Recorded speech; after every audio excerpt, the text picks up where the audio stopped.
news break anay kita kadali mga kaparmers. Nakikialayon ako ang paryente hadi nga lagas iniya mga anak alayon kita adiniyo kay nakadihinaagyan ko inihan diha sitio Kantaba pagsaka nga diha barangay Katikugan siringhan rider nga mag-asawa tikan ko no ini banda nga diha may San Juanico nagian ini nira nga nakasandig ko no dihan may poste tapos na ikaturumba nahangyo akuhan mga anak o kabugtuan o paryente hadi nga lagas alayon kuha adiniyo diha may sitio Kantaba Santa Rita Samar.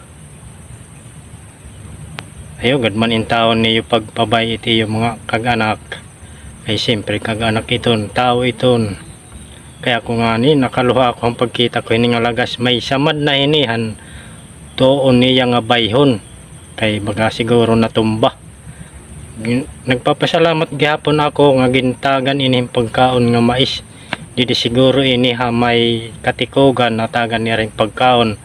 ang salamat gihapon ang rider nga naghatag hin tubig damo salamat aden iyo paryente mga anak ang kabugtuan hini nga lagas kuha nala din niyo didi may sitio Kantaba damo salamat.